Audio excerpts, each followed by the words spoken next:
자, 길게 이야기 19번째 시간입니다. 출애굽기 25장부터 40장까지 이제 후에 나올 내용들은요. 성막이 등장합니다. 성막에 대한 하나님의 지시와 성막 건립의 일들을 기록하고 있어요.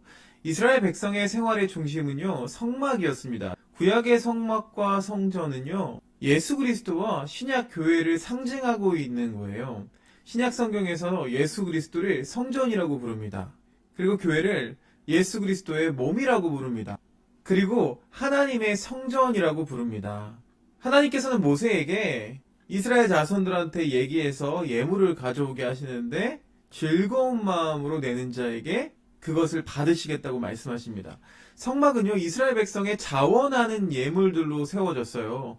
오늘날도 마찬가지죠. 교회는 성도들의 자원하는 봉사와 헌신으로 세워지게 되어 있습니다. 하나님께서는요, 즐거움으로 봉사하며 헌신하는 자를 사랑하신다는 거예요. 우리가 하나님께 헌금을 드리면서 복을 받기 위한 목적으로 해서는 안 됩니다. 내가 이만큼 헌신하면 하나님은 이것보다 더 몇 배나 더 주실 거야 라는 것은요, 올바른 헌금 생활이 아니에요. 우리가 하나님께 헌신할 때에는요, 어떤 조건을 걸고 하나님 앞에 드리는 것이 아니라 그 하나님의 은혜가 너무나도 감사해서 기쁜 마음과 사랑의 마음으로 드려야 하는 것입니다.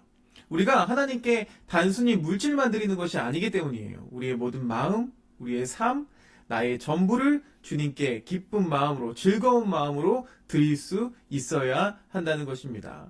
그러기 위해서는 어떻게 될까요? 우리가 진심으로 하나님을 사랑해야 이 모든 것들이 가능하겠죠. 이 모세가 백성에게서 받을 예물들이 있었습니다. 금도 있었고 은도 있었고 놋, 청색, 자색, 홍색실과 가는 배실과 염소털과 붉은 물들인 수량의 가죽과 해달의 가죽과 조각목과 등유와 관유에 드는 향품과 분향할 향을 만들 향품과 호마노와 애복과 흉패에 물릴 보석들이었습니다.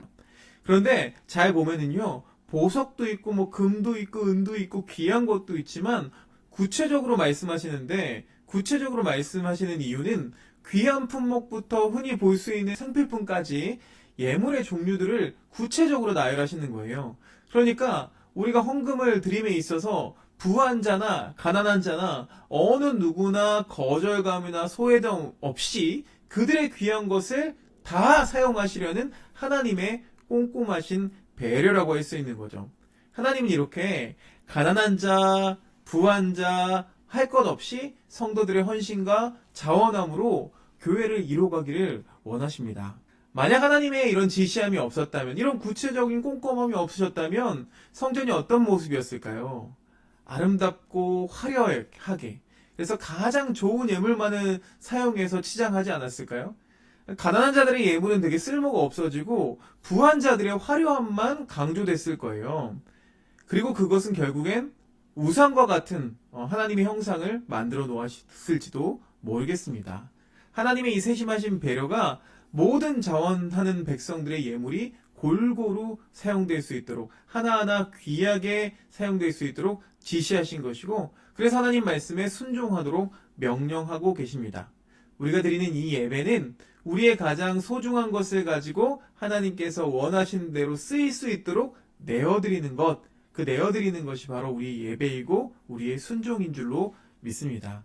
하나님께서는 계속해서 모세에게 내가 그들 중에 거할 성소를 그들이 나를 위하여 짓되 물은 내가 내게 보이는 모양대로 장막을 짓고 기구들도 그 모양을 따라 지을지니라.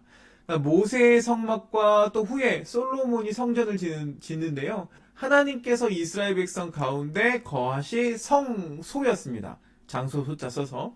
하나님께서는 이스라엘 백성과 함께 거하기를 원하셨다는 거예요.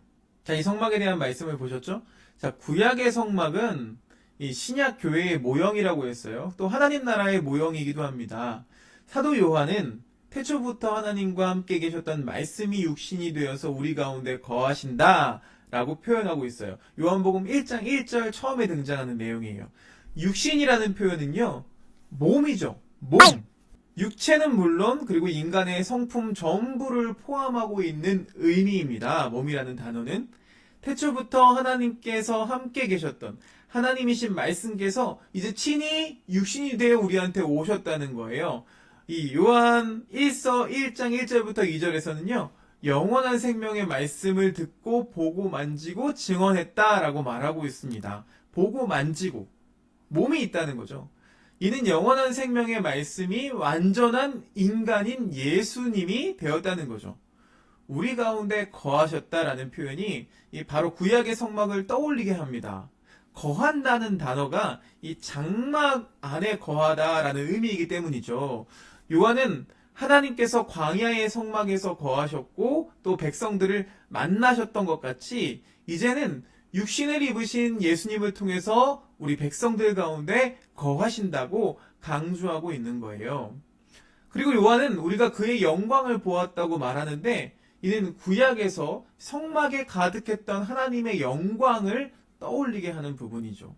구약에서 백성들이 성막에 거하신 하나님의 영광을 가시적으로 볼 수 있었듯이 이제는 우리가 육신을 입으신 예수님을 통해서 그 영광을 볼 수 있게 되었다는 거예요. 또 요한은 육신을 입으신 예수님께 은혜와 진리가 충만하다고 강조하고 있습니다.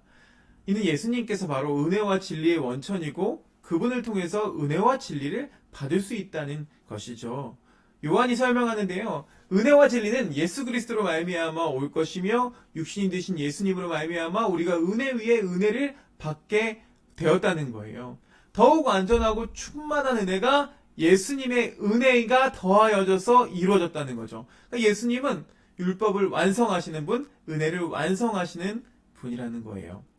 마지막으로 요한이 하나님을 여태까지 본 사람이 없었지만 심지어 시내산의 모세까지 볼 수 없었지만 이제는 하나님의 독생자를 통해서 하나님을 모든 사람이 볼 수 있게 되었다라고 강조합니다.